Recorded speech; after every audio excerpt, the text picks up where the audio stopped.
Hi, Sylvia. I'm here with Sylvia Day at the Penguin's offices with the overlooking beautiful London.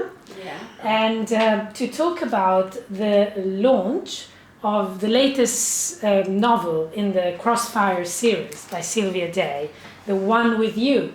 Yeah. Right? And just generally about, if we talk about your series, where do you get the inspiration for your novels? I mean, it feels sometimes a bit autobiographical, but I don't know. I mean, it's difficult to sort of... No, definitely not autobiographical. Ah, okay. Yeah, definitely not. Although, every writer takes little bits and pieces of people that they meet and places they've been, experiences they've had, and puts a little bit of all of those things into a book, which makes it feel real, which is, of course, your goal is for readers to get lost in the story. But 13 years in my career, I've written many love stories. I can't say that they're all mine, but... And do you have like friends who tell you all these stories and then somehow you incorporate it in your own novels? Or where do you find your day-to-day inspiration for these fantastic stories? Writers get inspiration from anything, from a poster on the side of a bus, a movie that they've watched, a book that they've read. Oftentimes, if I'm sitting in an airport and I'll look and I'll see a gentleman standing somewhere, he's on the phone, and from his body language I try to picture what the conversation is that he's having. Or you'll see a couple walking together. Are they fighting? Did they just meet? They've been married for years, and your imagination kind of runs with it and invents a story that goes around those things. So writers find inspiration in everyday life. Wonderful. Is there anything, I mean, you said that there's not autobiographical, but anything autobiographical in Eva? Is Eva? Or any other characters, or any other, something that you could say, this is a bit of me? Her jealousy. Yeah, you see, you found something. Yes, her jealousy. So many times I've read books where the heroine is in a situation where I think I would be so jealous if I were there. And it's often not written that way because it's considered a flaw. So they don't explore that the way I would like to see it explored. And with Eva, I was able to write a character who's extremely jealous, and explore that. Have that be there. Of course, Gideon doesn't mind, which is lucky. I mean, it's harder when they do mind, but that's a flaw that definitely I have. Her and I share that one. Yeah, no, I like her. Feisty, fiery. She's very feisty. Yeah, she is. I like that aspect. Very independent, very ambitious. All of my heroines really are. I like to write about women. Like you? I like to write about women who I admire, that I would want to be friends with. And traits that I admire in women are ambition and independence, intelligence, fiery personalities, alpha females. Those are the type of friends that I surround myself with, and of course I'm spending so much time with my heroines that they are friends of mine, and those are traits that I like to see in them. Fantastic. And if you could choose, will you be involved in the making of the movies based on the Crossfire at some level? Yes, I'm an executive producer for the Crossfire television series. So I have input pretty much in every stage of the development, which is nice. It was actually something that the studio wanted me to be involved with on a very intimate level. They want me there as they're filming. They want my input on scripts. For them, it's extremely important that I'm happy with what they're producing and can recommend it to my readers as, this is an experience that you will enjoy. Absolutely. Well, I'm jealous. Actually, it's nice to see the filming, the making, the real people. And we get to that point. Yeah, I mean, it's been in development for 3 years now, so it's. How many films? Do you know that already, or? No, I mean they want it won't be on it won't be on motion pictures. It's not a movie. More serious. It's a television series. Yes. So. It's so long, isn't it? Like.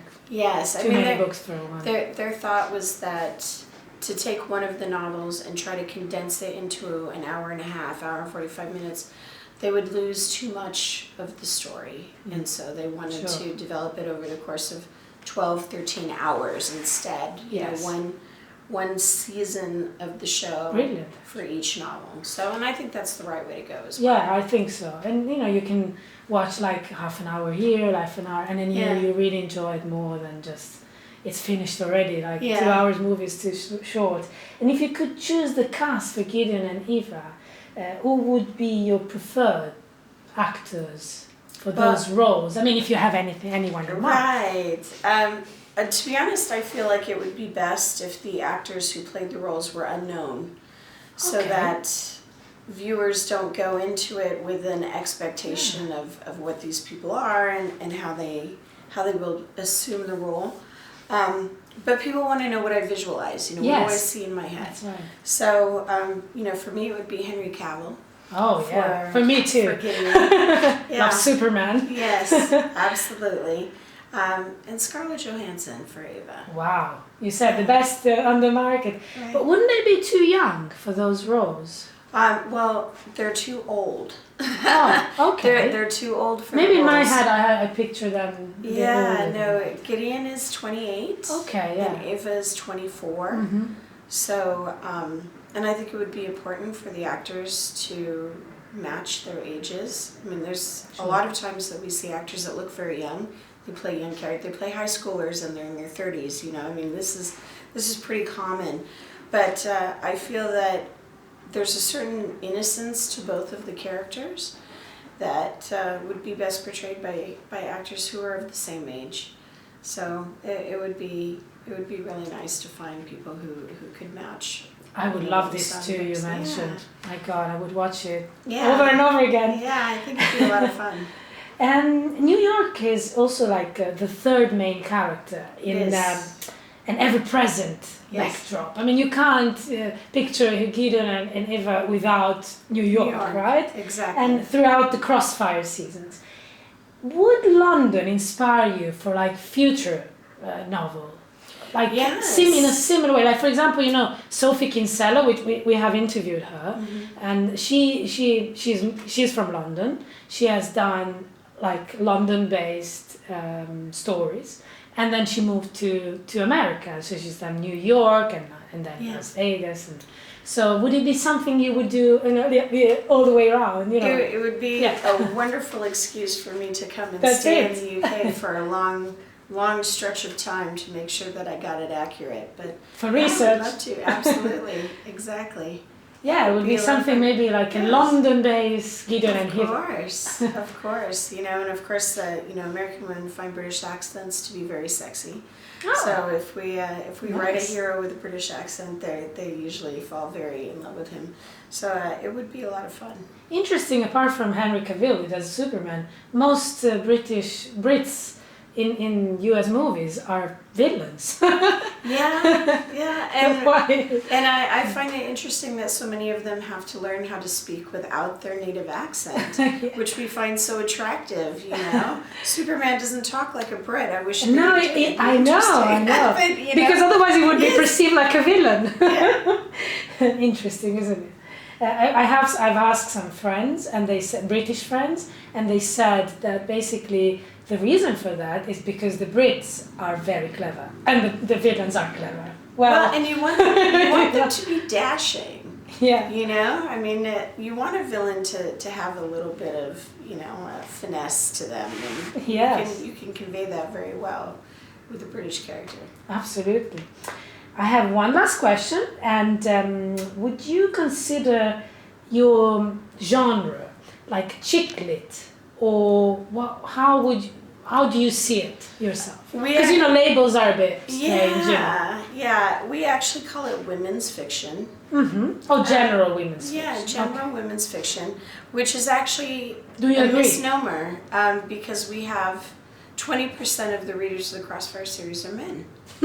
So obviously it's not just women's fiction, but we call it that because it's very female-centric, and you know, of course, Eva is a powerful voice in the series, and we watch her kind of grow and evolve. And it's very much starts out her story, and then about halfway through, it turns into Gideon's story. We start hearing his perspective. So, it's hard to find the right term, for it. I think they should probably come up with something aside from women's fiction, because it's fiction for everyone.